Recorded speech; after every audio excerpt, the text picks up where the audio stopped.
دینی معلومات حاصل کرنے کے لیے ہمارے چینل راہ احمد پلس کو سبسکرائب کریں اور ویڈیو کو شیئر کرنا نہ بھولیں۔ ایک مرتبہ اللہ کے پیغمبر حضرت محمد صلی اللہ تعالی علیہ وسلم مسجد نبوی میں تشریف فرما تھے، اور جیسے کہ حضرت بی بی فاطمہ رضی اللہ تعالی عنہا کا گھر مسجد نبوی کے ساتھ میں تھا، حضرت بی بی فاطمہ کے گھر سے ننھے حضرت حسن اور حسین کی روتی ہوئی آواز مسجد نبوی کے اندر تک آ رہی تھی۔ آپ صلی اللہ تعالی علیہ وسلم نے جیسے ہی حسن اور حسین کی رونے کی آواز سنی تو آپ صلی اللہ تعالی علیہ وسلم کی آنکھیں نم ہو گئی، آپ بے چین ہو گئے اور حضرت فاطمہ کے گھر کی طرف چل دیے۔ حضرت بی بی فاطمہ رضی اللہ تعالی عنہا اپنے گھر میں بیٹھی ہوئی ہے۔ آپ صلی اللہ تعالی علیہ وسلم نے دروازے پر کھڑے ہو کر فرمایا، اے بیٹی فاطمہ، میں آپ کے گھر کے اندر آنا چاہتا ہوں۔ تو اندر سے آواز آئی۔ اس کے بعد پیغمبر حضرت محمد مصطفیٰ صلی اللہ تعالی علیہ وسلم نے اپنی چادر مبارک گھر کے اندر پھینک دی، اور پھر آپ اندر تشریف لے گئے اور پوچھنے لگے کہ بیٹی کیا بات ہے؟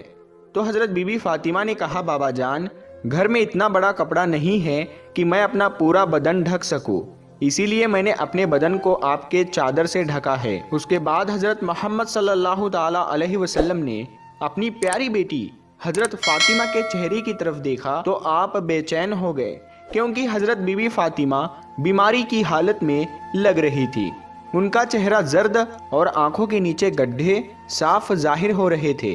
اس کے بعد حضرت بی بی فاطمہ رضی اللہ تعالی عنہا نے فرمایا، اے میرے بابا جان، آج آپ اپنی بیٹی کو معاف کر دینا، کیونکہ آج آپ کی بیٹی آپ کے استقبال کے لیے دروازے تک نہیں آ سکی۔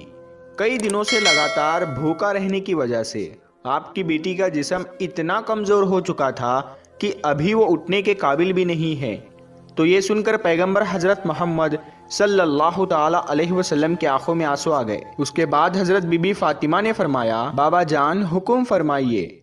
اللہ کے رسول صلی اللہ تعالی علیہ وسلم نے فرمایا، اے فاطمہ، میں مسجد میں تھا اور مسجد کے اندر بار بار حسن اور حسین کے رونے کی آواز آ رہی تھی۔ حسن اور حسین کی رونے کی آواز نے مجھے بے چین کر دیا، اسی لیے میں تمہارے گھر آ پہنچا۔ اے فاطمہ، ننھے حسن اور حسین کیوں رو رہے ہیں؟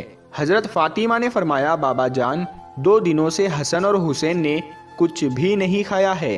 تو یہ سن کر پیغمبر حضرت محمد صلی اللہ تعالی علیہ وسلم نے فرمایا، اے فاطمہ، حسین بہت چھوٹا ہے، یہ تو ابھی دودھ پیتا ہے، اس کو آپ دودھ پلا دیجئے، یہ خاموش ہو جائے گا، اور حسن کو میں اپنے کندھوں پر سوار کر لیتا ہوں، تو اس سے یہ بھی آرام پائے گا۔ پیارے دوستو، بات جب یہاں تک آ پہنچی تو حضرت بی بی فاطمہ رضی اللہ تعالی عنہا زاروں قطار رونے لگی۔ تو اللہ کے رسول صلی اللہ تعالی علیہ وسلم نے فرمایا، اے فاطمہ، اب کیوں رو رہی ہو؟ تو حضرت بی بی فاطمہ نے فرمایا، بابا جان، مسلسل فاقوں کی وجہ سے میرا دودھ بھی خشک ہو چکا ہے، میں ننھے حسین کو اپنا دودھ بھی کیسے پلاؤں؟ بس جیسے ہی اللہ کے رسول صلی اللہ تعالی علیہ وسلم نے اپنی بیٹی سے یہ سنا تو حسین کو اپنی گود میں اٹھا لیا اور اپنی مبارک زبان کو حسین کو چسانا شروع کر دیا۔